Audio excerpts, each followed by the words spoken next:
नमस्कार, एसटीवी में आपका स्वागत है और मैं हूं जर्नलिस्ट डॉक्टर हरीश चंद्र लखेड़ा।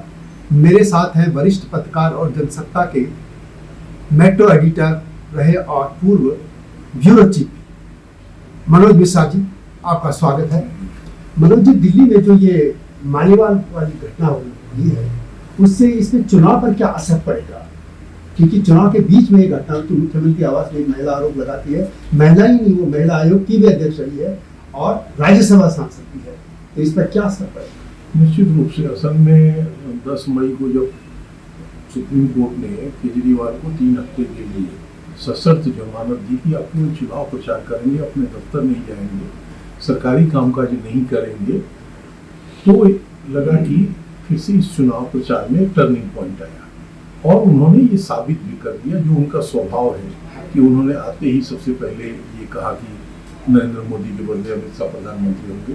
तरह तरह की चीजें जो उनके दिमाग में चल रही थी, और मुझे अगर जेल दोबारा नहीं जाने देना है तो मुझे वोट दीजिए। और माहौल ये बदल गया कि लगा कि कांग्रेस क्या चुनाव प्रचार भी दिल्ली में जो 3 सीटें कांग्रेस को है, 4 इनकी समझौते में मिली है, उन पर भी प्रचार इन्हीं के भरोसे चल रहा है। 13 तारीख को जब स्वाति मालीवाल उनसे मिलने उनके घर पे सरकारी आवास पे रात में गई है और उनके जिस तरह से स्वाति मालीवाल उनकी बेहद करीबी हुआ करती हैं, अब तो हम यही माने हैं, उसी तरह से वो जो उनके विभव कुमार जो उनके सेक्रेटरी थे, निजी सचिव या निजी सहायक या जो भी कह लें आप, वो वर्षों से, जब वो 2011 के आंदोलन के बाद से ही वो उनके साथ आया, तो वो भी उसी तरह से, और उन पर फिजिकली हमला करना, केवल बातचीत में ही हॉट टॉक नहीं हुआ, उनके घर पर मारपीट कर।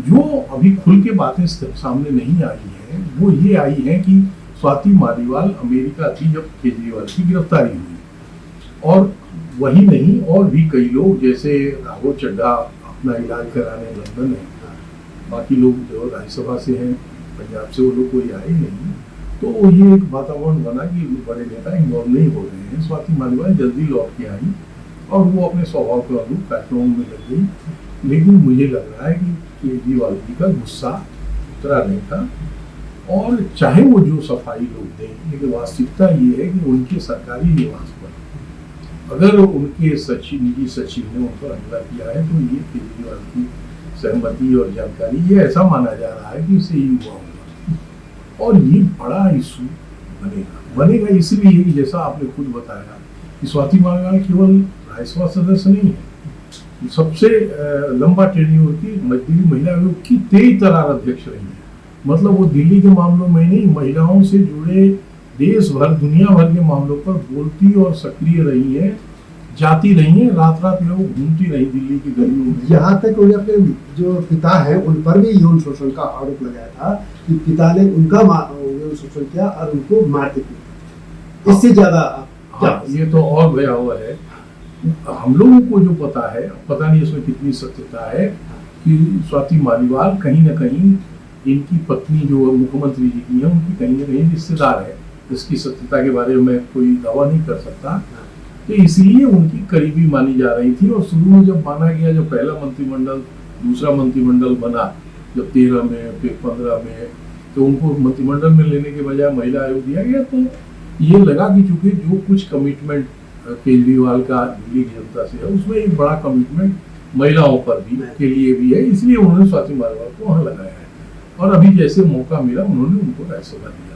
राज्यसभा की 3 सीटें होती हैं, और आप जानते हैं कि दिल्ली में विधान ऐसा है कि 3 सीटें उसे ही मिलती है जिसको बहुमत हुआ, क्योंकि बाकी राज्यों में अलॉट करके वोट दिलाए जाते हैं।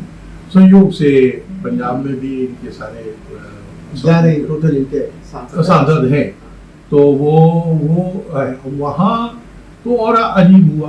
वो अभी और रिजल्ट निकल के आएगा, अभी वो बातें सार्वजनिक, अगर जो हम अंदेशा जता रहे हैं कि अगर इस विवाद का एक कारण केजरीवाल के गिरफ्तारी पर चले आंदोलन में स्वाति मालीवाल की सक्रिय भागीदारी न होने से केजरीवाल नाराज थे और उसके चलते भी वो ने उन पर हमला कराया, तो फिर जो पंजाब के अन्य जो राज्यसभा सदस्य हैं उनकी तो कोई भागीदारी नहीं, बल्कि उसमें तो एक सज्जन ने ये कहा कि भाई मैं तो धरना प्रदर्शन करने उस पार्टी में तो शामिल ही नहीं आया हूँ। दूसरे सज्जन जो है वो IPL के आयोजन में लगे हुए हैं। तीसरे सज्जन जो वो लवली पब्लिक इंस्टीट्यूट के हेड हैं, उन्होंने उस पर कोई रिएक्ट ही नहीं किया। तो और एक सज्जन है जो दिल्ली के ही हैं, लेकिन वो वहां से राज्यसभा में आए हुए हैं, राघव चड्ढा, वो अपना आंख का इलाज कराने के लिए, और आंख का हो सकता है, मतलब हम एज्यूम कर रहे हैं कि लंबा इलाज होगा, लेकिन वो काफी लंबा हो गया, क्योंकि 31 मार्च को जो रैली हुई दिल्ली में केजरीवाल की गिरफ्तारी और ये तथाकथित ईडी और सीबीआई के गलत उपयोग का, उस रैली में भी आम आदमी के सिवाय दिल्ली के राज्यसभा सदस्य एक नारायण दास जो गुप्ता है, उनके अलावा कोई दिखा नहीं। हो सकता है आया हो, हम लोग नहीं देख पाए। तो वो और संजय सिंह जब जेल से निकल के आए हैं तब से, और जो चीजें जो डेवलपमेंट हो रही हैं वो अजूबा है कि अचानक पता चला कि उनकी पत्नी सबसे बड़ी नेता हो गई और वो रोड शो करने लगी। हाँ, पंजाब की तो स्टार सूची में नंबर 2 पे वही है, और गुजरात चली गई रोड शो करने। दिल्ली में तो रोड शो कर ही रही है। तो ये सब चेंजेस आम आदमी के, इसका असर दिल्ली चुनाव में क्या पड़ेगा? दूसरा, क्या ये पंजाब तक भी जाएगा? पंजाब निश्चित रूप से मेरा मानना है, निश्चित रूप से दिल्ली में, जैसे आप जानते हैं कि ये जो पार्टी बनी, ये 2011 के आंदोलन से बनी हुई पार्टी है। इसका कोई कैडर नया बना नहीं, जैसे आरएसएस बीजेपी के लिए है, या सीपीएम और सीपीआई के लिए है, या सोशलिस्ट पुराने या कांग्रेसी पुराने। इस तरह से यहाँ कोई कार्यकर्ता तो थे नहीं, ये तो उस आंदोलन से उपज किए हुए लोग हैं। और आपकी भी जानकारी में होगा कि केजरीवाल जब दोबारा सत्ता में आए तो उन्होंने उन लोगों को, जो लोगों पर उनको जरा भी संदेह हुआ, उनको सबको बाहर कर दिया। तो अब जो मेरा मानना है कि जो लोग पार्टी में वही बचे हैं जो लाभार्थी हैं या इनसे निजी उपकृत हैं, क्योंकि इसके अलावा यही इन्हीं के बल पर इन्हें चुनाव लड़ना है। और कांग्रेस की दशा आप जानते ही हैं, दिल्ली में राजधानी में 4% वोट उनका है, 3 कैंडिडेट उनको सीट मिली, उसमें से केवल एक उन्होंने अपने कार्यकर्ता को दिया, 2 बारी आगे बढ़े। तो उनकी दुर्दशा है, वो भी आम आदमी के भरोसे है। मतलब आप जब पर्चा देखेंगे इन तीनों उम्मीदवारों का, तो आपको आश्चर्य होगा कि जिस पार्टी का वर्षों दिल्ली पर राज रहा, वो अपने पर्चे में अपना कम आम आदमी का ज्यादा गुणगान गा रहा है। तो वो भी इन्हीं के भरोसे है। मुझे ये लग रहा है कि ये बड़ा टास्क केजरीवाल के लिए, क्योंकि राजनीति में 2-4 होता ही नहीं। तो इसलिए ये कहना अभी से जल्दीबाजी होगी कि 7 सीटें फिर से भाजपा तीसरी बार जीतेगी, या 7 आम आदमी जीतेगी, या कौन जीतेगा। लेकिन जो हम एज्यूम कर रहे हैं उसके हिसाब से कोई चमत्कार हो जाए तभी ये एक तरफा चुनाव हो जाएगा। फिर भी हम मान रहे हैं कि केजरीवाल की गिरफ्तारी पर जिस तरह से अपोजिशन पार्टी ने मुद्दे उठाए और जिस तरह से वातावरण बना, सुप्रीम कोर्ट ने उनकी गिरफ्तारी पर भले कुछ न कमेंट किया हो, लेकिन उनको जमानत दे दी, उससे थोड़ा मोमेंट चेंज हुआ और लोग ये मानने लगे कि सुप्रीम कोर्ट ने जमानत दी। हम जो वोटर है उसको ये समझाना मुश्किल है कि मूल केस का हिस्सा नहीं है, ये तो केवल जमानत चुनाव प्रचार के लिए। तो चुनाव का वातावरण बदल दिया। इतने ही दिन 10 तारीख को उनकी रिहाई के आदेश हुए हैं और आज हम बात कर रहे हैं 17 तारीख में। तो इस इतने ही दिन में इन्होंने वो बदल दिया, वो जो हिसाब किताब है। लेकिन ये इस बीच में स्वाति मालीवाल प्रकरण आने के बाद ये किस दिशा में जाएगा ये अभी कहना, क्योंकि एक सिंपैथी तो हो रही थी केजरीवाल के प्रति, लेकिन अब स्वाति मालीवाल का फोन जाता है कि अरविंद केजरीवाल की मौजूदगी में उनकी पिटाई, यानी वो उस परिषद में थे। तो इससे क्या बनेगा माहौल? क्योंकि पहले दिन जब ये खबर आई हम सब लोगों ने रात में हुआ, तो हम लोगों को लगा कि कोई गलतफहमी नहीं और ये लगा कि कोई धक्का मुक्की हो गई। लेकिन जिस तरह से एक समझदार महिला, पढ़ी लिखी महिला, और लगातार फोन करके पुलिस को बता रही है और सिर्फ थाने जा रही है, फिर अपने नेताओं के दबाव में खुल के नहीं बोल रही है, फिर दूसरे दिन बोलने लगी, इन सब चीजों से लग रहा है कि वहाँ बड़ी घटना हुई। जैसे परसों पहले आपको ध्यान में होगा कि एक मुख्य सचिव को वहाँ बुलाया गया उनके साथ सक्सेना को, और वहाँ फिर उनको विधायकों के बीच में बैठ के उनके साथ मारापीटी की। तो वो एक अलग पहलू था, वो एक अलग तरह की घटना ये थी कि वो जो मुख्य सचिव थे वो केजरीवाल केवल मुख्य सचिव थे, वो केजरीवाल के घर के आदमी नहीं थे। लेकिन स्वाति मालीवाल तो घर की आदमी है, और जो क्लोजेस्ट जो 10-5 लोग जो हैं उसमें हम मान के चलते थे कि ये है, इसलिए उन्होंने उनको महिला आयोग का अध्यक्ष बनाया, राज्यसभा दी, हर बैठकों में उनको शामिल करते थे। तो निश्चित रूप से ये मुझे लग रहा है। संजय सिंह कहते हैं एक प्रेस कॉन्फ्रेंस में कि हम मुख्यमंत्री भी नाराज है, इनके खिलाफ एक्शन होगा जो भी दोषी है, और मालीवाल के साथ पार्टी है। लेकिन अगले दिन जब वो लखनऊ जाते हैं तो विभव मुख्यमंत्री के साथ होते हैं। मुख्यमंत्री को जवाब देना मुश्किल हो जाता है। इसको आप किस तरीके से? नहीं, निश्चित रूप से आपने और भी चीजें आपको पता होगी कि नोएडा में विवाद के चलते और सरकारी एलजी के चलते इन लोगों को हटा दिया गया, क्योंकि वो उसी तरह से काम कर रहे। अब सीएम ऑफिस में राजेंद्र कुमार के हटने के बाद कोई आईएएस अफसर नहीं, सारा काम काज यही लोग कर रहे हैं, विभव कुमार टाइप के लोग, जिनका अपॉइंटमेंट ही वैलिड नहीं है, जिनको हटाया जा चुका है। अब इतने बड़े प्रकरण में, मतलब अब तक तो चलिए एलजी से झगड़ा, भाजपा से झगड़ा था, लेकिन अब अपनी ही पार्टी के इतने सीनियर लीडर के साथ अगर ऐसी घटना हुई है और उस आदमी को लेकर केजरीवाल, दूसरा आपने ध्यान नहीं दिया होगा, लखनऊ में मैं था ना आप थे, लेकिन कोई एक पत्रकार साथी ने सवाल किया तो ऐसे लगा कि जैसे उनको किसी ने अपशब्द कह दिया। बिल्कुल, हमारे पहले वो और फिर वो संजय सिंह को तो इसीलिए मुझे लग नहीं रहा है कि जो पहले दिन से आशंका जताई जाए। दूसरा एक और दूसरी जानकारी आई होगी कि सती मालीवाल की शादी हुई थी जो हरियाणा के आम आदमी नवीन जैन से, तो तलाक हो जाने के बावजूद अब नवीन जैन लगातार कह रहे हैं कि भाई आप तो इतनी बहादुर लेडी हैं, आप बोलिए। और मुझे लग रहा है कि इस तरह के बहुत सारे आम आदमी के लोग जो हैं वो इस घटना से क्षुब्ध हो गए, इसीलिए जो ये अफवाह उड़ रही है, पता नहीं उसमें कितना दम है क्या है, कि पार्टी में अगर लोकसभा चुनाव के प्रतिकूल नतीजे हुए, हाँ, यदि मोदी लौट आते तो 4 के बाद खेल होगा और डिवीजन हो सकता। ये डिवीजन कैसे हो सकता है? इनके तरफ कोई नेता तो चाहिए जो मुखर हो या जो विधायक हो, ऐसा कोई है जो? नहीं, मुझे लग रहा है कि जिस चूंकि हम लोगों को खुद ही अंदाजा इस तरह से कभी नहीं था कि इस तरह की घटना भी हो सकती है, तो इसका मतलब है कि वो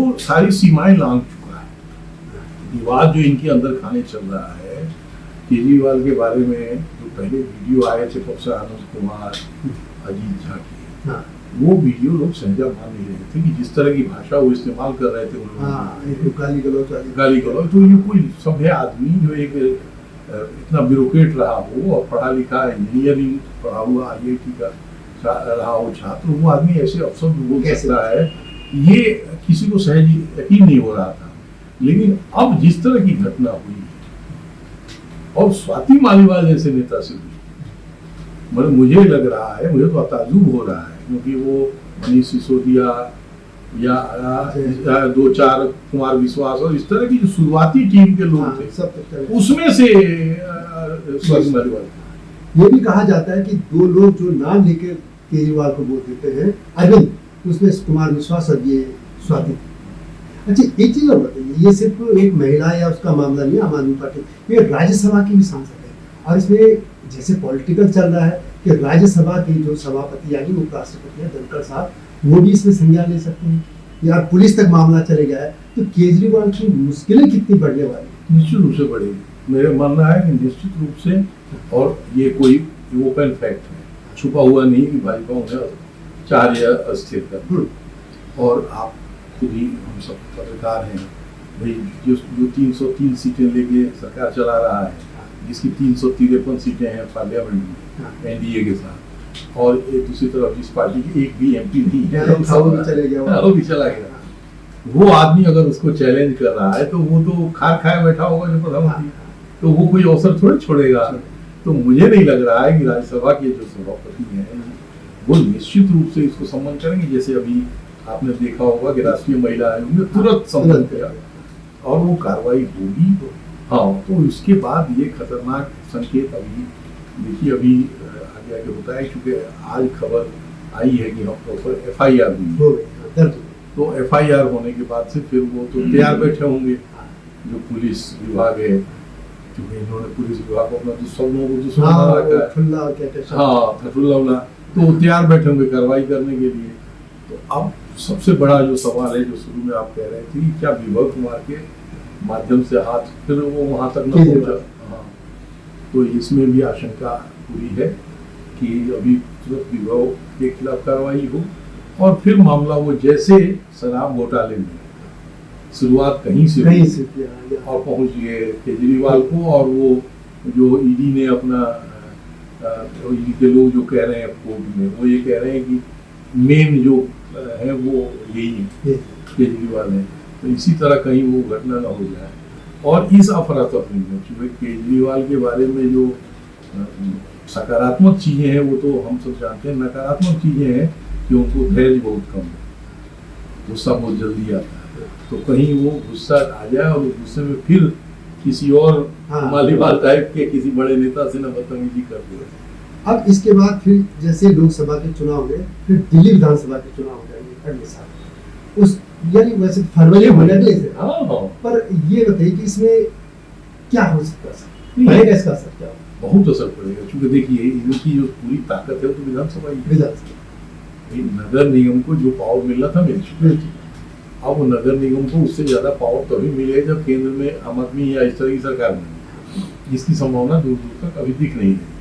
तो इनकी ताकत तो विधानसभा में ये लगातार वोट अपना मेजोरिटी से आए लोग, 15 में भी 20 में भी, और संभावना ये है कि फिर आएंगे। तो इसलिए दूसरी तरफ आपने देखा होगा कि एक बड़ा चंक कांग्रेस का जितना वो जनाधार है उनका बचा हुआ, वो सारे शामिल हो गए भाजपा में, जो प्रदेश अध्यक्ष और बाकी लोग तो पहले भी हुआ है। तो वो भी तैयारी इसी की थी, हो रही है, जो माना जा रहा है कि वो तैयारी लोकसभा की नहीं है, वो तैयारी 7-8 महीने बाद जो होने वाला विधानसभा चुनाव है उसकी तैयारी है, और निश्चित रूप से वो चैलेंज इस पर बड़ा हो। दूसरा जो हालात है, और अब कांग्रेस आरोप लगा रही है, मैं कोई कांग्रेस और भाजपा के पक्षी बात नहीं कह रहा हूँ, लेकिन जिस कानून के तहत ईडी ने इन लोगों को अंदर किया है और कोर्ट इन लोगों को जमानत नहीं दे रही है, वो कानून तो कांग्रेस का बनाया हुआ, कानून तो पहले का बना हुआ है। और पी चिदम्बरम की गृह मंत्री रहते हुए उसमें ये संशोधन किया गया कि जब तक जांच एजेंसी ओके नहीं करे आप जमानत नहीं दे सकते। तो अब आप कह रहे हैं कि साहब ये तो भाजपा में अभी बना हुआ कानून है, उसको वो अमल कर रहे हैं। तो मुझे लग रहा है कि आसानी से न तो मनीष सिसोदिया बाहर आ पाएंगे और न सत्येंद्र जैन बाहर आ पाएंगे, और अगर ये आएंगे भी तो उस मोरल से नहीं आएंगे। और अगर जैसे आने वाले दिनों में जो सुनवाई होगी, एक तो स्वाति मालीवाल का नया मुद्दा आ ही गया, और ये जो मूल मुद्दा है लोअर कोर्ट से लेकर सुप्रीम कोर्ट तक अपनी गिरफ्तारी को चैलेंज करने के लिए देश के नामी वकीलों की एक पूरी टीम बनाई केजरीवाल ने, वो लगातार मतलब 21 मार्च से और आज तक लगातार वो कोशिश करते हैं कि उस गिरफ्तारी को क्वैश करना, लेकिन नहीं हो पाया। इसी में ये बात ये भी आ रही है कि स्वाति मालीवाल से कहा गया कि आप इस्तीफा दो और उनकी जगह जो वकील है अभिषेक मनु सिंघवी उनको भेजने की बात है। ये भी कहा जा रहा है कि और भी 4-5 सांसद हैं जिनको केजरीवाल चाहते हैं कि इस्तीफा दे दें, उनकी जगह नए लोग जो उनके साथ हैं, जैसे उनके समर्थन में प्रदर्शन वगैरह में भी नहीं है। क्या ऐसा भी कुछ है? नहीं हो सकता है। केजरीवाल आसानी से जीरो टॉलरेंस वाले हैं, वो आसानी से ऐसे आदमी को बर्दाश्त नहीं करेंगे, क्योंकि साबित हो चुका है ना, योगेंद्र यादव, आनंद कुमार और वो जो पूरी टीम जिनको विदा किया, हाँ प्रशांत जिन लोगों को विदा किया, उनको जिस तरह से विदा किया उसमें ये है कि आसानी से केजरीवाल अपने विरोधियों को बर्दाश्त नहीं करते। तो मुझे नहीं लग रहा है, और ये बड़ी चैलेंज था। जैसे हम लोग पहले बात कर रहे थे कि भाई दूसरे दलों में तो कुछ और पावर सेंटर भी होते हैं, आम आदमी से एक ही पावर सेंटर, भाई ये भी वही है, जेड भी वही है, और उनको गिरफ्तार कर लिया गया और आरोप ये लगा रहे हैं कि साहब ये पूरी तरह गिरफ्तारी राजनीतिक है। बावजूद न दिल्ली बंद हुई, न रामलीला मैदान भरा, न उसके बाद से बड़े पैमाने पर कोई गिरफ्तारी हुई, तो सोशल मीडिया में इनके आक्रमण आए। तो फिर ये तो हमें आपको जब लग रहा है तो उनको वो तो इसी जनाधार के बूते ही तो 15 और 20 में इतना आधा से ज्यादा वोट लाए, और एक बार 68 और एक बार 62, 70 में सीटें जो आई है वो इसी बूते पर आई है, तब वो कमजोर हुआ है। इस तमाम जो चल रहा है घटनाक्रम, इसमें दिल्ली में जैसे आपने देखा होगा, दिल्ली में पानी को लेकर एक महिला की पीट के हत्या कर दी गई थी। अब बिजली का भी संकट बढ़ेगा क्योंकि सीएम व्यस्त है, पीक आवर्स में बिजली की डिमांड बढ़ेगी, तो दिल्ली की जो व्यवस्था है इस पर असर भी पड़ रहा है क्या लगता है? बिल्कुल असर, क्योंकि देखिए ये लोग तो झूठ बोलते हैं, हम लोग तो दिल्ली से दिल्ली को हमने देखा है। हम लोग जब दिल्ली में पत्रकारिता शुरू की तो 1700-1800 मेगावाट, आज 5000, 5600, 6000 डबल ट्रिपल हो गया। शीला दीक्षित ने बिजली का डिमांड बढ़े तो बिजली उत्पादन की व्यवस्था उन्होंने की थी। दिल्ली में जब सुप्रीम कोर्ट ने बिजली कोयला से बंद कर दिया और गैस मिलना कम हो गया तो इन्होंने झज्जर में प्लांट लगवाए और हिमाचल से समझौता किया और करके वो किया ताकि यहाँ 10,000 मेगावाट 12,000 मेगावाट हो। दूसरा ये दावा कर रहे हैं, जबकि ये ठीक उल्टा है। प्राइवेटाइजेशन जो उन्होंने किया उसमें जो व्हाइट पेपर जारी किया उस समय हम लोगों ने उनके खिलाफ नहीं किया, लेकिन बाद में ये समझ में आया कि बगैर प्राइवेटाइजेशन उतना पैसा कोई लगा नहीं पाएगा, सरकार इकट्ठा लगा नहीं पाएगी। तो जितने मेजर केबल थे उन सबको बदला गया, जितने छोटे ट्रांसफार्मर थे सब बदले गए। तो उसका असर ये हुआ कि अब 24 घंटे 365 दिन बिजली आ रही। ये वो पानी में भी चाहती थी, लेकिन उनमें पानी में न उनको ऊपर से सपोर्ट मिला, उन्हीं की पार्टी का ना नीचे सपोर्ट मिला। जैसे वो अभी भी जो भूजल से पानी निकालना क्राइम है, लेकिन उस पर और कठोर कानून बनाना चाहती थी, उन्हीं के पार्टी के लोगों ने विरोध कर दिया, तो वो नहीं हो पाया और टैंकर माफिया का राज चलता रहा। ये केजरीवाल जो चुनाव में जिन चीजों को लेके आए उसमें एक बड़ा मुद्दा था कि हम टैंकर माफिया को खत्म कर देंगे। आपकी जानकारी मेरी जानकारी में होगा कि वो टैंकरों की संख्या डबल हो गई, लूट बढ़ गई। जब दिल्ली के बेसिक ढांचे में ही पानी नहीं है और उत्तराखंड और उत्तर प्रदेश से पानी हरियाणा से आ रहा है, उन्हीं पानी के बदौलत जो 80% पानी जो हम बाहर से ले आ रहे हैं, तो उसमें हम कैसे दवा करेंगे भाई? उस पानी को तो आप हिफाजत से खर्चा करें और वर्षा से जो पानी है उसका संरक्षण करें, दिल्ली में तालाबों को ठीक से पुनर्जीवित करें, सोलर एनर्जी को डेवलप करें। बहुत सारी चीजें हैं जिस पर काम हुआ है, शीला दीक्षित ने किया था, इन्होंने भी कुछ किया। ऐसा मैं नहीं कहूंगा कि एकदम खारिज कर दिया, लेकिन ये दावा कि 24 घंटे में बिजली देंगे या पानी देंगे, ये फर्जी है और ये नहीं संभव है। उसमें भी तब जैसा आप कह रहे हैं, खुद सीएम जेल में थे और सीएम और आम आदमी पार्टी में इस तरह की लड़ाई चल, अफसरों का सहयोग नहीं मिल रहा है, तो इसलिए। और बिजली पानी लोकल सब्जेक्ट, ट्रांसफरेबल सब्जेक्ट है जिसको हम लोग रिजर्व ट्रांसफर, तो इसलिए मुझे नहीं लग रहा है कि ये अभी कुछ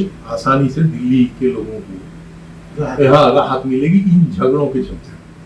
अच्छा, अंत में एक बात, केजरीवाल एक सभा में कह रहे थे कि आप हमको जिताइए, हमारी सरकार मतलब इंडिया जो गठबंधन की, तो मैं 5 तारीख को जेल से पूरी तरह बाहर आ जाऊंगा।